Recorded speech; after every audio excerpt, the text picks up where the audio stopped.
আজকে বাংলাদেশের জন্য একটা big day. India versus Bangladesh AFC Asian cup কোয়ালিফায়ার্সের গ্রুপের প্রথম ম্যাচ সন্ধ্যা 7:30টায় জওহরলাল নেহরু স্টেডিয়াম থেকে সরাসরি আপনি দেখবেন টি স্পোর্টস এবং টি স্পোর্টস অ্যাপে। বাংলাদেশ এবং বাংলাদেশের ফুটবলের জন্য বিগ ডে। অবশ্যই, কারণ হচ্ছে কি আপনার এই ম্যাচটা দিয়ে বাংলাদেশের এশিয়ান কাপ কোয়ালিফিকেশন রাউন্ডে বাংলাদেশের প্রথম ম্যাচটা আসলে এটা। সো বাংলাদেশ এবং প্রথম ম্যাচটাতে আপনার মুখোমুখি হতে হচ্ছে ইন্ডিয়ার মতো একটা দলের সাথে, যে ইন্ডিয়ার সাথে বাংলাদেশের ফুটবল বরিতার গল্প আমরা অনেক জানি, ঘটনা আমরা দেখেছি। এই দু দলের ম্যাচ যখন হয় তখন হচ্ছে এই ম্যাচের একটা আলাদা ইন্টেন্সিটি থাকে।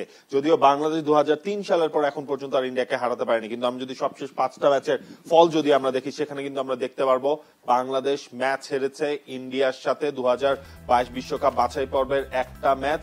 এছাড়া কিন্তু বাংলাদেশের বাকি ম্যাচগুলোতে একদম নেক টু নেক বাংলাদেশ হচ্ছে কি আপনার একটা চ্যালেঞ্জ আসলে জানিয়ে রেখেছে।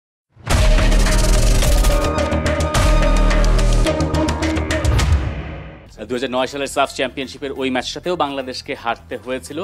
গোলকিপার আমিনুল দুর্দান্ত করেছিলেন সেই ম্যাচটাতে। তবে এই ছাড়া বাকি ম্যাচগুলোতে আমরা দেখতে পাচ্ছি যে খুব হাড্ডাহাড্ডি লড়াই আসলে বাংলাদেশ জমিয়েছিল। স্পেশালি 2021-এর যে সাফ চ্যাম্পিয়নশিপের কথা বলা হচ্ছিল, ওই সময় একটা রেড কার্ড এবং তারপরে সেখান থেকে ম্যাচ পরিবর্তন, বাংলাদেশ পিছিয়ে পড়েছিল। সেই ম্যাচে বাংলাদেশের সমতায় ফেরা এবং সবশেষ বাংলাদেশ যখন ইন্ডিয়া খেলতেছিল, সল্টলেকের ম্যাচটার কথা বেশিরভাগ লোকেরই মনে পড়ে যাওয়ার কথা, যেখানে বাংলাদেশ 1-0 গোলে এগিয়ে গিয়েও পরে শেষ মুহূর্তে গোল হজম করে বাংলাদেশকে সমতায় ফিরতে হয়েছিল।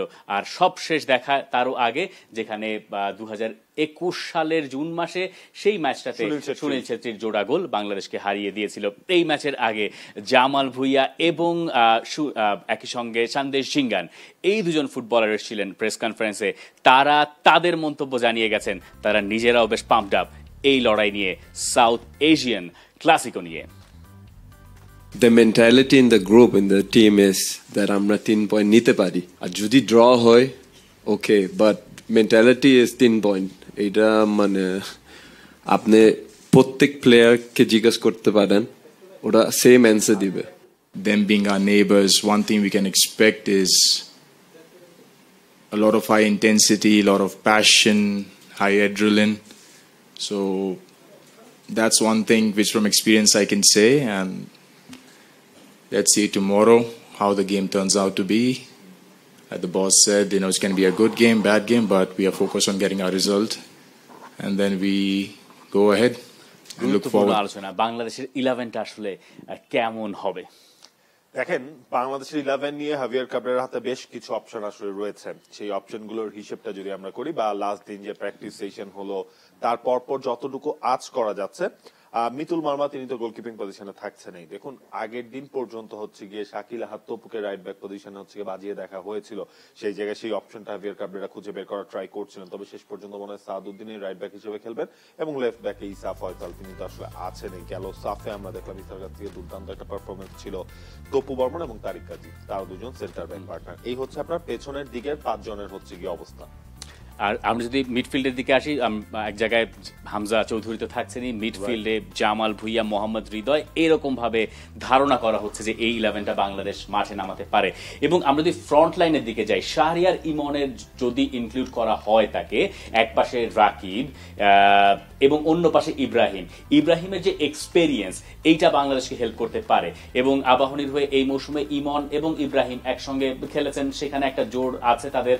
আপনি যদি ইব্রাহিমের ওই সল্টলেকের ম্যাচটাতেও ফেরত যান, একদম ম্যাচের বোধহয় 3য় মিনিটের সময় তিনি বক্সের ভেতর যেভাবে ঢুকে পড়েছেন, একটা পেনাল্টি তিনি পেতেই পারতেন। তো এইরকম একটা পরিস্থিতি থেকে ইব্রাহিমকে যদি 11-এ শুরু করে দেওয়া হয় বা সুযোগ দেওয়া হয়, আমার মনে হয় এটা একটা দারুণ ডিসিশন হতে পারে ডেফিনেটলি। এবং ইব্রাহিম দেখেন, একদিক দিয়ে হচ্ছে ইব্রাহিম আপনার ফর্মে রয়েছে, আপনি লিগের পারফরমেন্সের যদি বিচার করেন সেই হিসাবে ইব্রাহিমের জায়গাটা আসলে কে খেলতো, ফয়সাল আহমেদ ফাহিম, তিনি কিন্তু এই লিগের মধ্যে একটু আসলে ডাউন অবস্থানে রয়েছে। সুতরাং সেই জায়গায় যদি হাভিয়ার কাবরেরা এই চিন্তাটা যদি করেন বা এই অপশনটাকে যদি বাজিয়ে রাখতে চান, একদম পারফেক্ট একটা হবে।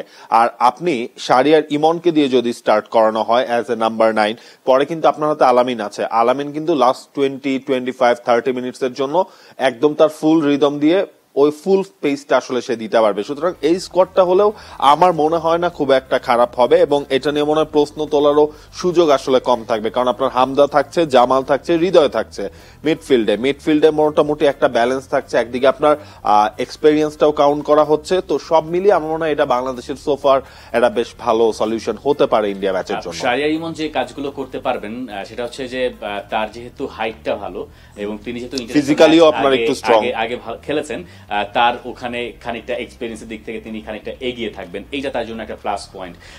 এবং ইব্রাহিমের ক্ষেত্রে যেটা হতে পারে যে ডিফেন্সেও তিনি যথেষ্ট সাহায্য করতে পারেন। আমরা আগেও দেখেছি যে তিনি যেভাবে উঠতে পারেন সেভাবে নামতেও পারেন। আর ইব্রাহিম তো অনেকদিন ধরেই ন্যাশনাল টিমকে সার্ভ করছেন।